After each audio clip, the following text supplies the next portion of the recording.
Aimables téléspectateurs et auditeurs, salut et bienvenue dans ce tout premier numéro des Hackers ouverts, votre nouvelle émission désormais présentée par Daniel Ambert Moulami. Une émission bien sûr qui reçoit des grandes personnalités sur divers sujets. Une émission bien sûr au cours de laquelle nous aurons très régulièrement à décortiquer des grandes problématiques, mais également où nous aurons à retracer les carrières des grandes personnalités d'ici et d'ailleurs.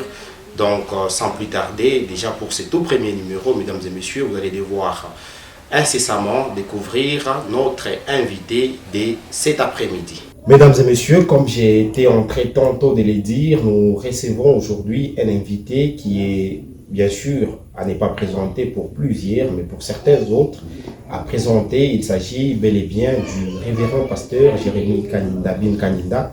Lui, il est le pasteur des centres de l'église Viens-et-Voix, Kasumbalesa. Parlant bien sûr de l'église Viens-et-Voix Centre, c'est l'église également qui contrôle les directions des communautés de Mokambo, Sakanya, mais également toutes les communautés de Kasumbalesa. Sans plus tarder, nous allons les recevoir et nous disons bonjour révérend. Bonjour cher frère Ambert, vous allez bien? Très bien, merci. Nous espérons aussi en parfaite santé. Certainement. C'est pour nous un plaisir, encore une fois, de vous recevoir dans ce tout premier numéro des Hackers ouverts. Vous avez toujours été très ouvert à la presse en général. Et aujourd'hui, c'est pour nous un plaisir de vous recevoir sur ces plateaux. Sans plus tarder, nous allons devoir aborder une thématique qui est aujourd'hui importante pour l'Église au niveau local. Parlons de Kasumbalesa, bien sûr, comme ville. Pasteur Jérémy, vous êtes responsable de l'église Viens-et-Voix Centre, je les rappelle.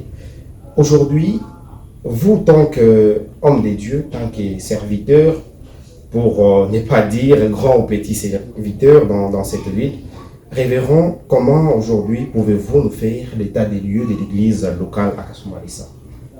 Merci beaucoup de l'entrée de jeu. J'aimerais vous dire sincèrement merci pour m'avoir invité à ce premier numéro de cette émission intitulée Hackers ouverts. Et je salue aussi tous les téléspectateurs qui sont en train de nous suivre. Je salue également tous les hommes de Dieu qui sont en train de nous suivre à ce net moment. En fait, parler de l'église ou de l'état de l'église en général à Kasumbalesa, je dirais que personnellement je vois que tout évolue bien.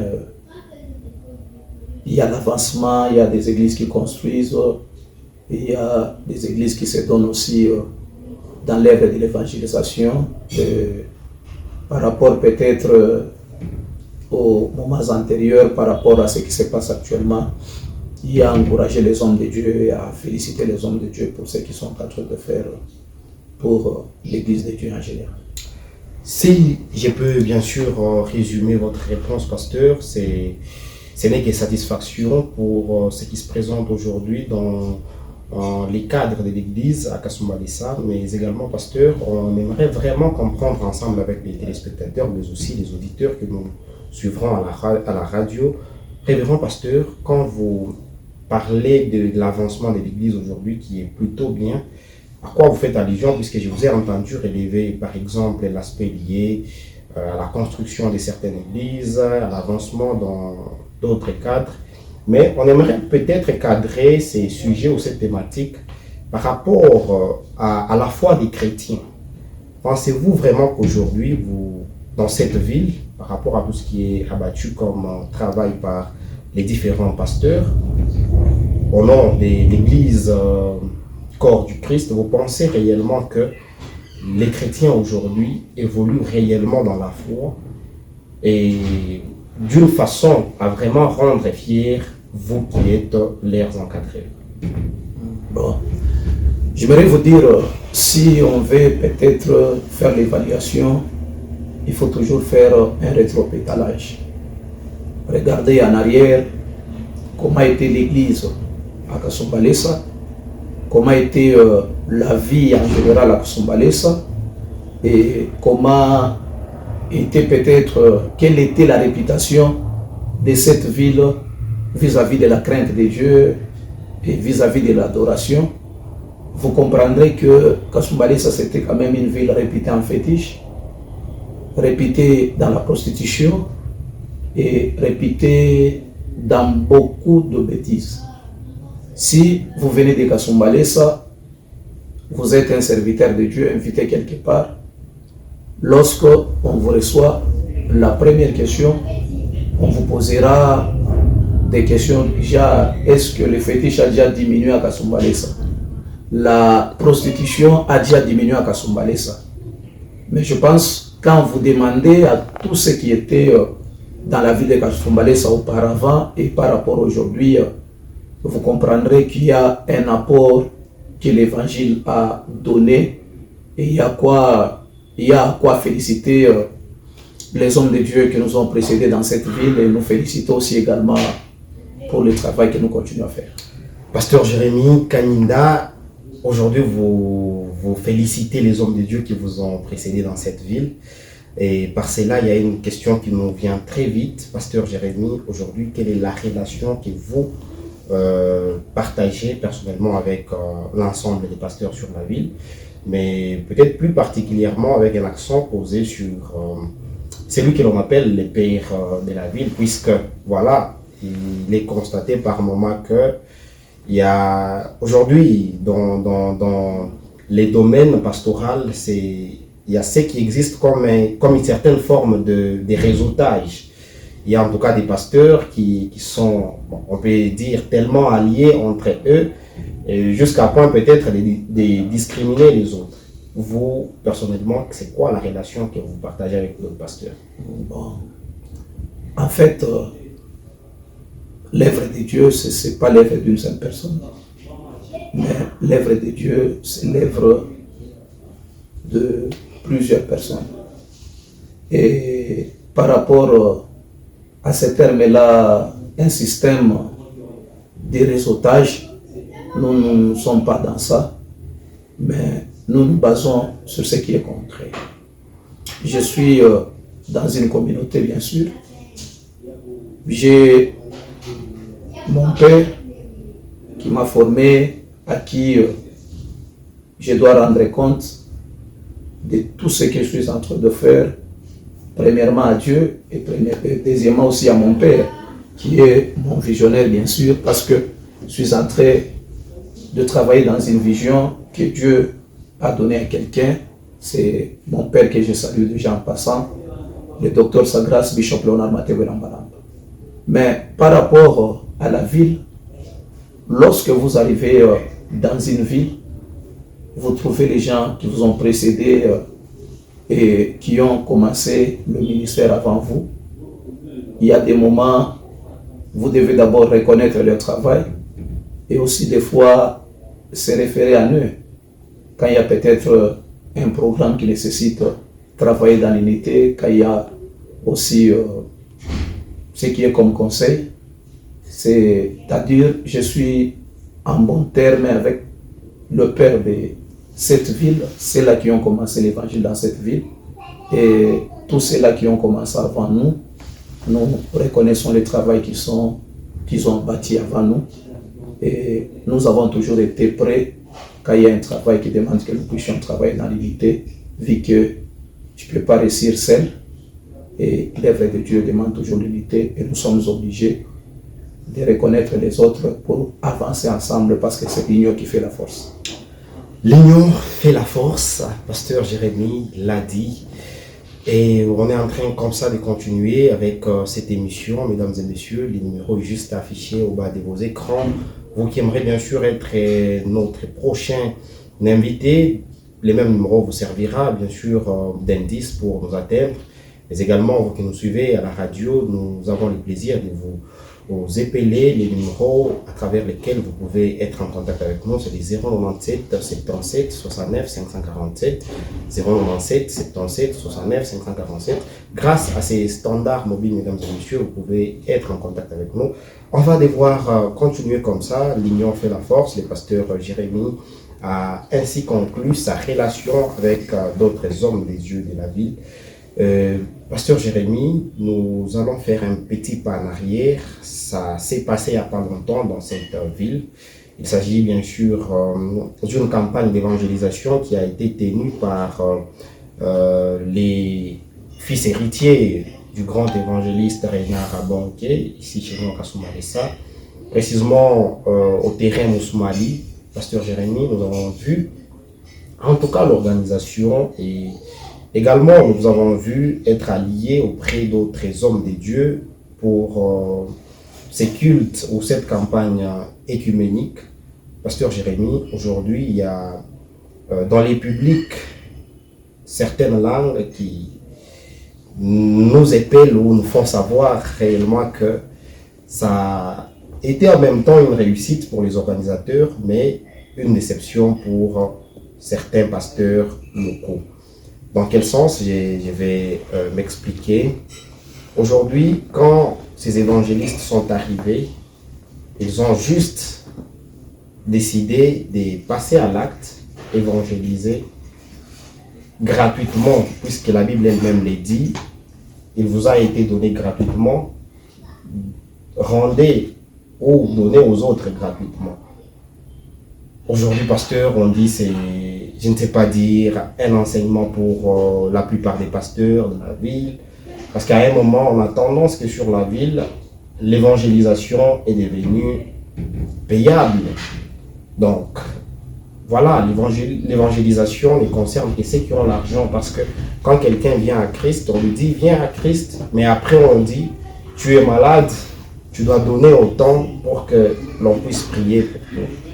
Et vous, comment vous jugez cette question d'argent dans l'évangélisation?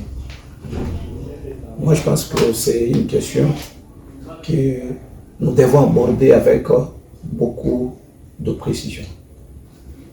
Parce que là, il s'agit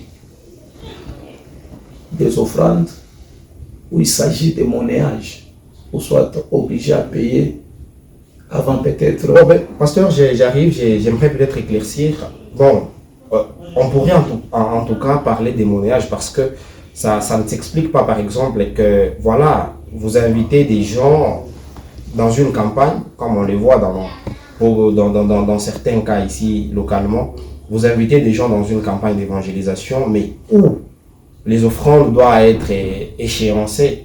Par exemple, on doit appeler ceux qui ont leur offrande des $1000, $100, et après on va dire, bon voilà, et tous les autres là, prenez tout ce que vous avez et venez avec.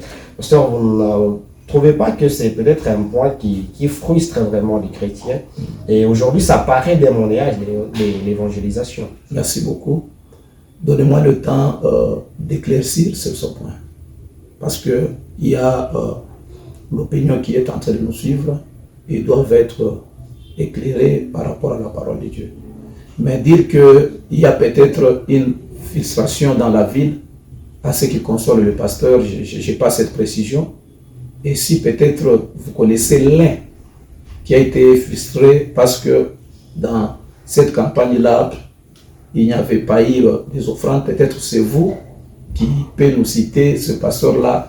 Bon, il y en a, on peut-être les noms, vu que c'est quand même dans une émission, mais vous vous imaginez qu'il y a des pasteurs qui ont déclaré que voilà, c'était un manque à gagner, parce que avoir la foule, si on pouvait mettre même une offrande de 1000 francs par chaque participant, ça ferait une belle affaire. Mais moi je pense que de mon côté, je ne connais pas ce pasteur-là qui était frustré, mais c'est qu'elle devait savoir que cette campagne-là qui s'est faite là-bas, il y a des gens qui ont payé. En termes de ce qui devrait entrer comme offrande, il y a des gens qui avaient déjà payé d'avance et ils ont refusé.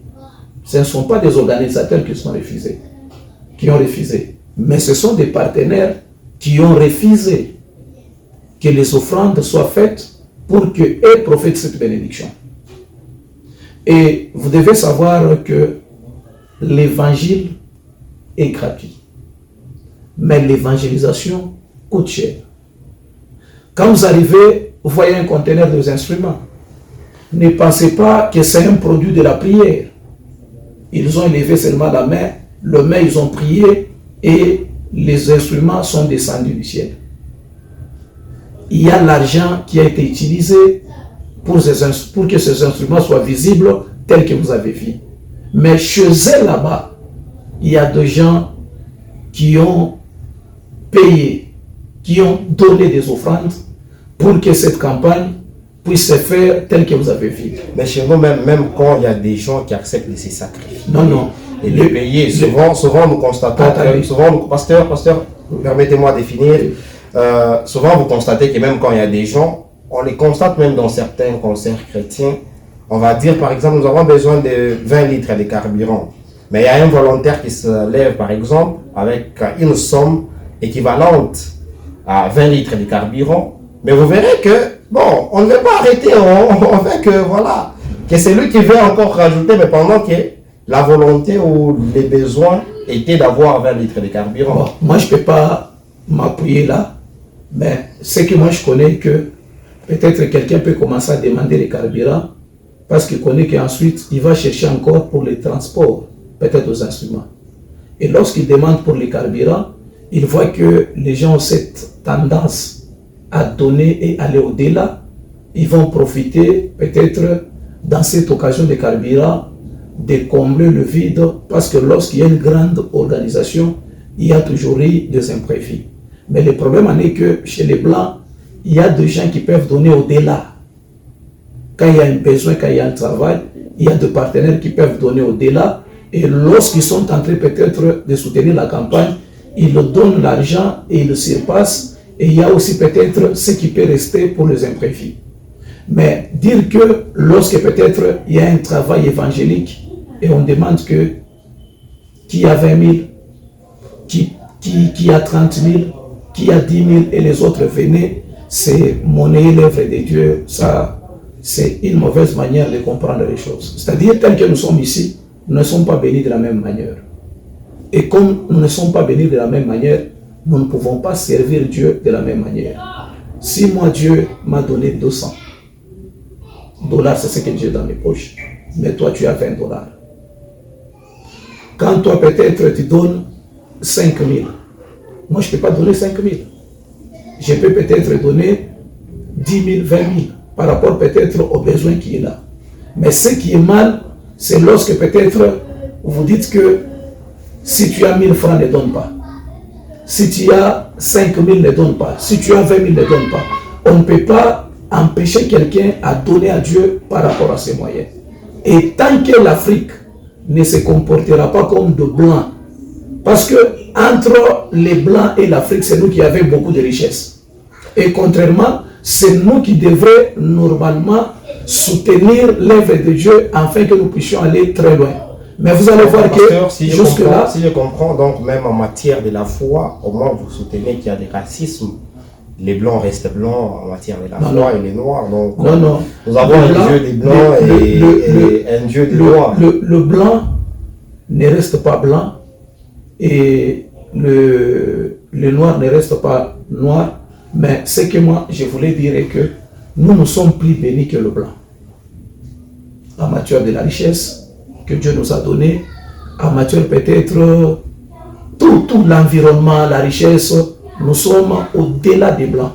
Mais quand vous voyez la manière que nous comportons, quelqu'un peut se glorifier, même il dit que nous sommes allés aujourd'hui à l'église, le pasteur a oublié l'offrande. Or, dans la parole de Dieu, l'offrande fait partie des cultes. Tu ne peux pas te réjouir parce que le pasteur a oublié l'offrande.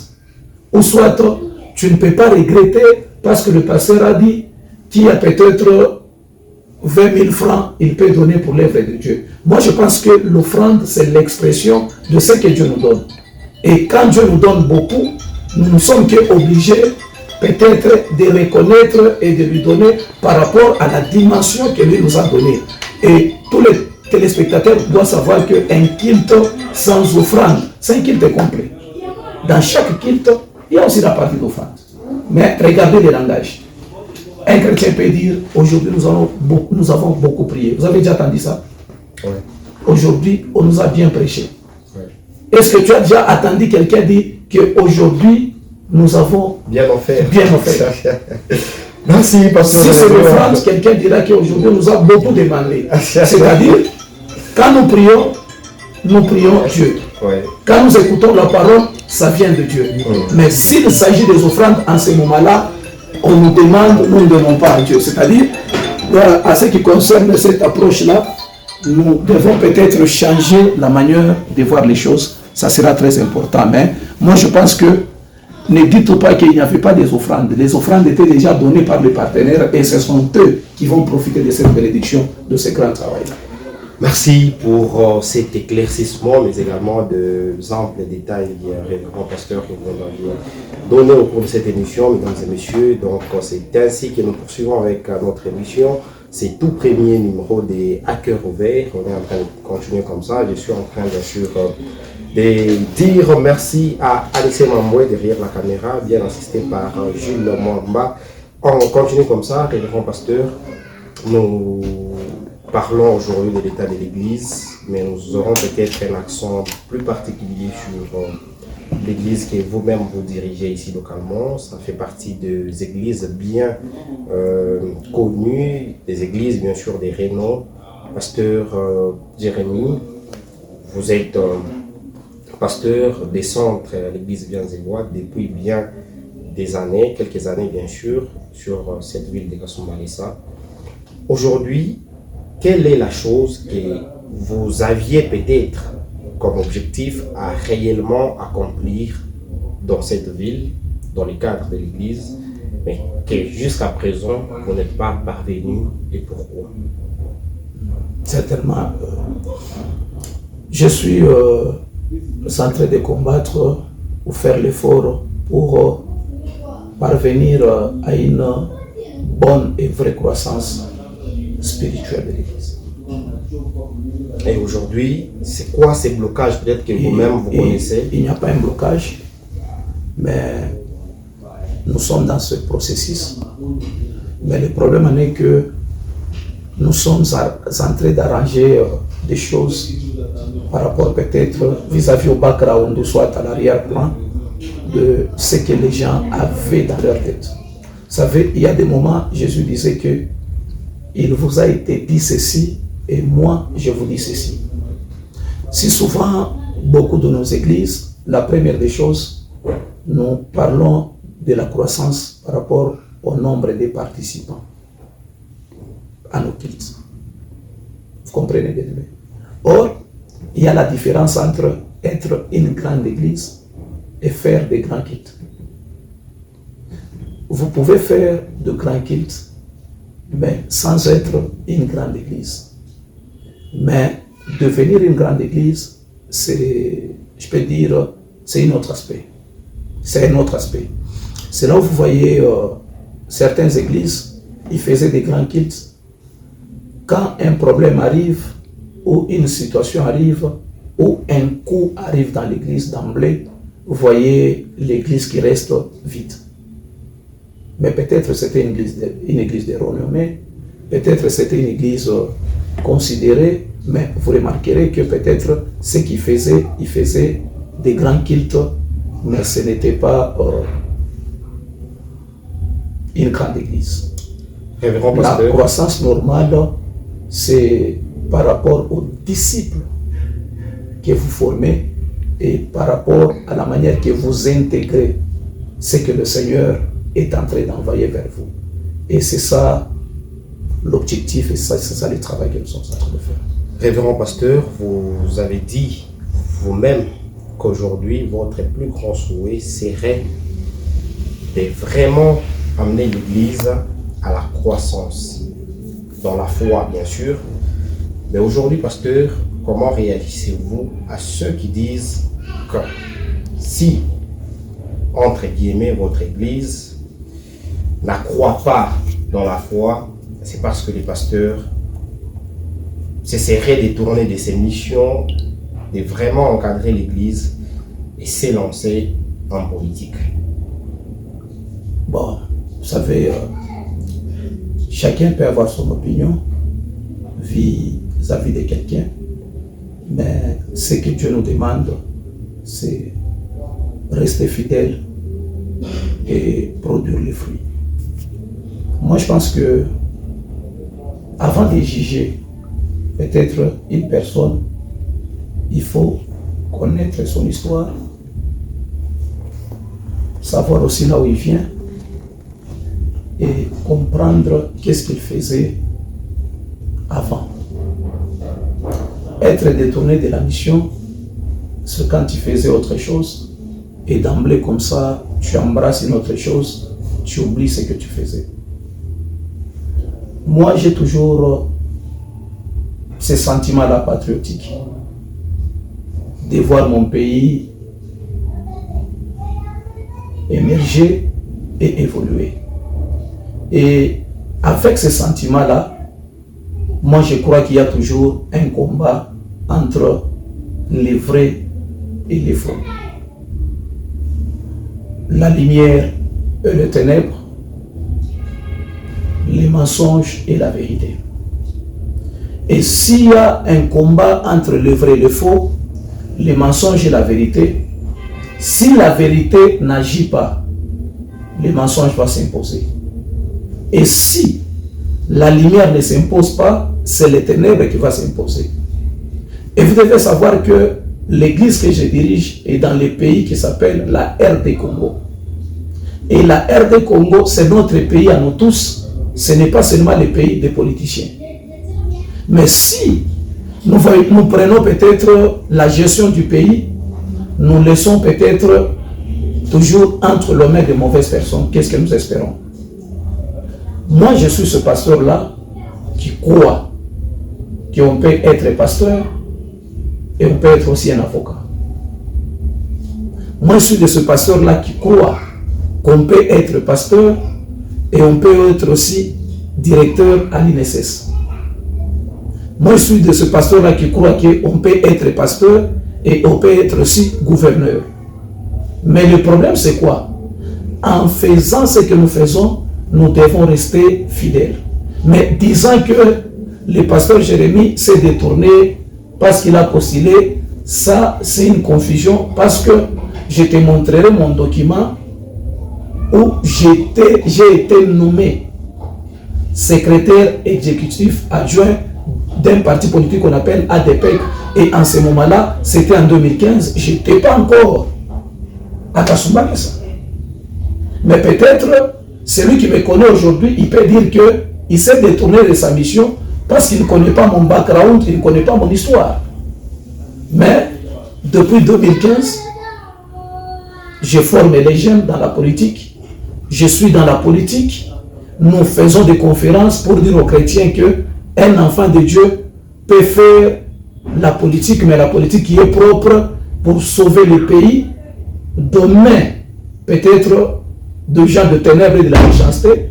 Et là, quelqu'un peut se réveiller aujourd'hui et dire qu'il s'est détourné de la mission parce que lui, il comprend que nous commençons ce que nous avons fait aujourd'hui. Or, avant même que je ne sois à Kasumbalesa, j'étais dans la politique, je me suis déjà détourné. Je ne me suis jamais détourné.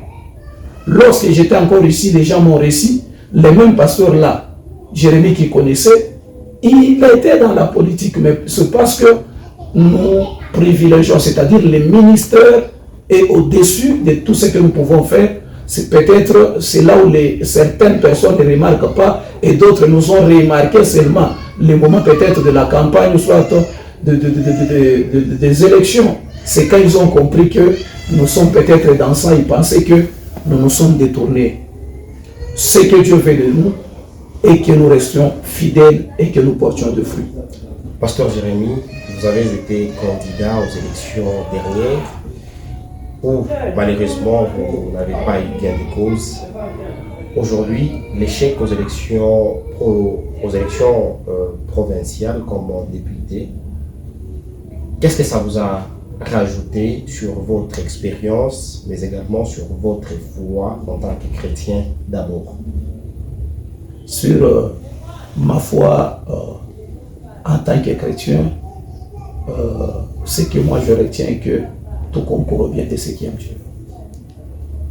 Pasteur Jérémie, dans l'une des conférences où vous aviez totalement représenté les rassemblements d'enfants de Dieu pour la transformation du Congo et les trois en sigle, dont vous êtes coordonnateur ici localement, vous nous aviez dit que postuler pour vous faisait partie de la vision qu'avait donnée Dieu à votre père spirituel.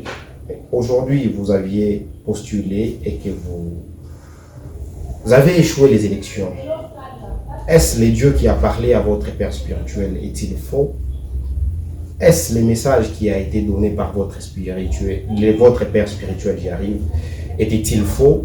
Ou comment vous pouvez nous expliquer cela? Moi, je pense qu'il faut faire la part des choses. Nous, dans les rédétro, les rassemblements des enfants de Dieu pour la transformation du Congo, c'est une idéologie. Ce n'est pas quelque chose que nous faisons seulement pour peut-être avoir des postes politiques ou soit pour peut-être seulement devenir député, mais c'est quelque chose qui doit se perpétuer. Parce que l'idée, c'est quoi? L'idée, nous croyons que ce Congo sera transformé lorsque les vrais enfants de Dieu, les craignants de Dieu, seront aux commandes. Parce que toutes les difficultés que nous avons aujourd'hui, des trahisons, des rébellions, des tueries, des tribalismes, des antivaleurs, la raison, c'est parce que les gens n'ont pas la crainte de Dieu. Mais dire que c'est Dieu qui nous a parlé ou non parce qu'on n'a pas satisfait aux élections. Les élections, c'est un concours, c'est une course. Et vous devez savoir que dans les pays comme le nôtre, là où il y a beaucoup des antivaleurs, et des fois le meilleur ne gagne pas. Alors ça, quand vous dites que des fois les meilleurs ne gagnent pas, en fait, je me dis, les pasteurs vont aussi chanter à une certaine manipulation des élections par de la commission lors des élections. Est-ce que les pasteurs auraient réellement mérité de tourner des voix ou comment? Qu'est-ce qui était à la base de notre échec? Par exemple, nous, notre échec, on a dit que notre parti n'a pas atteint le seuil de recevabilité. Ce n'est pas les voix qui nous ont manqué. Les voix, vous en avez. Mais oui, certainement. C'est un combat qui continue. Même la génération qui vient, nous sommes en train de la former comme ça qu'ils puissent comprendre qu'il y aura toujours un combat entre les biens et les mal. Et si nous nous laissons, nous disons que la politique, c'est pour les mauvais, la politique, c'est pour le pécheur, la politique, c'est pour ceci. Ce sont d'étudier, ce sont de former nos enfants, ce sont d'espérer de bonnes choses. Parce qu'aujourd'hui, toute chose est politisée. Tu ne peux pas être PCA quelque part si tu ne passes pas par un parti politique. Tu ne peux pas être un directeur à la douane si peut-être tu n'es pas recommandé par un parti politique. Maintenant, nos enfants en tant que chrétiens, ils vont rester là en train peut-être d'observer les enfants des autres parce que nous, chrétiens, nous refusons, nous disons que la politique est ça, non. Non, pasteur, mais vous, tant que chrétien, vous avez la prière. Vous avez la prière. Ah, vous pensez que quand les chrétiens partent étudier dans des bonnes écoles, ils font de hautes études, c'est pour rester seulement dans la prière? Non, pas nécessairement, mais la Bible elle-même le dit que là où certaines portes se ferment, mais grâce à la prière, elles peuvent être ouvertes. Ça, c'est une mauvaise compréhension. C'est-à-dire quoi? Là où certaines... on doit prier et agir. On ne prie pas en restant à genoux. Oui. On prie et on agit. On agit. Merci beaucoup, mesdames et messieurs, fidèles et aimables téléspectateurs, mais aussi auditeurs qui nous suivent de partout. Voilà, nous sommes ainsi en train de chuter petit à petit avec à cœur ouvert cet après-midi. On va encore continuer comme ça. Révérend pasteur, aujourd'hui sur la ville, il s'observe un système d'encadrement spirituel pour les hommes élevant dignité. Nous voyons quelquefois quand il y a des nouvelles autorités dans divers domaines qui arrivent sur la ville, nous voyons qu'il y a de ces hommes de Dieu qui, par exemple, leur approche pour les encadrer spirituellement en termes de coaching. Vous, en tant que pasteur, quelle lecture vous apportez à cela? Est-ce c'est biblique pour un homme de Dieu d'approcher un homme élevé en dignité et, entre guillemets, commencer à l'encadrer spirituellement, ou cela n'est pas biblique? Bibliquement parlant, l'évangile n'est pas pour seulement les hommes élevés en dignité. La parole de Dieu, c'est la même parole chez les pauvres, chez les riches, chez la veuve, chez la reine, c'est la même parole. Si nous nous intéressons toujours de ceux-là qui sont élevés en dignité, nous allons oublier les pauvres et nous allons oublier les veuves et nous allons oublier peut-être les malheureux aussi. Et moi je pense que cet encadrement doit toucher toutes les couches. Mais en d'autres termes, si je peux me baser seulement à encadrer ceux-là qui sont élevés en dignité, faire le coaching, qui va encadrer la veuve, qui va encadrer l'orphelin. Moi, je pense que nous devons encadrer tout le monde, sans exception, parce que la parole de Dieu n'a pas de couleur, et la parole de Dieu, c'est pour tout le monde. Et lorsque je suis établi un homme de Dieu, je ne suis pas seulement un homme de Dieu, de celui qui est élevé, parce que je ne sais pas, celui qui n'est pas élevé aujourd'hui, il peut aussi être élevé demain. Les gouverneurs de demain sont invisibles. Les grands hommes d'affaires de Kasumbalesa de demain sont invisibles. Les grands déclarants de demain sont invisibles. Les grands douaniers de demain sont invisibles. Mais cela ne veut pas dire qu'ils n'existent pas. Ils existent. Nous avons la charge d'encadrer tout le monde parce que nous ne savons pas qui est celui que Dieu peut faire grâce. Nous sommes en train de chuter de cette manière avec ces numéros des hackers ouverts, mesdames et messieurs. Ça a été un grand et réel plaisir de vous savoir des milliers en train de nous suivre de partout. Pasteur, puisque nous sommes à la fin, nous vous accordons une opportunité de vous poser vous-même une question à laquelle vous vous attendiez réellement et que, voilà, elle ne vous a pas été posée. La question qui ne m'a pas été posée, c'est de savoir est-ce que les pasteurs se détournent de sa mission ou soit un enfant de Dieu peut faire la politique. Vous avez le temps de répondre, pasteur. Je vais dire à tous les enfants de Dieu que ce que Dieu attend de nous et que nous restons fidèles et que nous gardons la bonne position et nous portons les fruits. Mais dire qu'il y a peut-être un travail qu'un enfant de Dieu ne peut pas faire, au moins ce travail-là qui est en train de salir la volonté de Dieu. Le monde retiendra, parce qu'après nous, même quand nous ne serons pas là, il y aura les hommes de Dieu qui vont accepter cette théologie, qui seront des gouverneurs, qui seront des présidents, qui seront des ministres, et même les autres oublieront que c'est nous qui sommes les prémices. Parce que nous sommes en train de payer les prix. Le prix des injures, le prix des incompréhensions, le prix de tout ça. Mais nous sommes en train de frayer le chemin pour la nouvelle génération. Mais ce que moi je peux dire est que les pasteurs n'ont pas abandonné la mission. Nous sommes dans une structure que nous appelons Redetco. Les Redetco, ça s'appelle le rassemblement des enfants de Dieu pour la transformation du Congo. Et nous croyons que la transformation de quelque chose ne peut pas se faire avec la sagesse de l'homme, ne peut pas se faire avec la volonté de l'homme. La transformation de chaque chose se fera toujours avec la parole de Dieu et la vérité de la parole de Dieu. Et surtout notre pays qui est un pays prophétique. Si aujourd'hui nous prenons ce beau pays, nous laissons seulement entre les mains des occultistes, nous laissons seulement entre les mains des inconscients, nous laissons seulement entre les mains de gens qui sont peut-être dans des loges mystiques, je vous préviens, l'avenir de nos enfants sera sombre.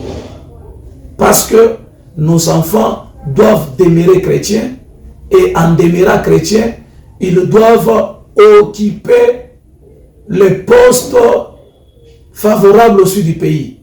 Mais tout cela, ça dépendra de ce que nous les transformons, nous les transmettons. Celui qui avait dit que la politique est sale, ce n'est pas Dieu, mais ce sont des mauvais politiciens. Ils ont sali la politique, ils ont amené les fétiches dans la politique, ils ont amené les détournements dans la politique, et ils nous ont dit que la politique est sale. Leur souci c'est quoi? C'est verrouiller pour que les bonnes personnes ne puissent pas s'intéresser à la gestion du pays. La politique, c'est clair, ça signifie tout simplement la gestion du pays. Un évangéliste peut gérer la cité.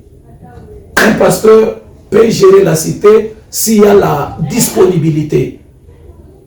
Il y a des pasteurs qui sont des procureurs, il y a des pasteurs qui sont des gouverneurs, et moi je ne vois rien de mal, mais ce que vous devez savoir, il y a seulement un principe, c'est que Dieu veut de nous et que nous restions fidèles.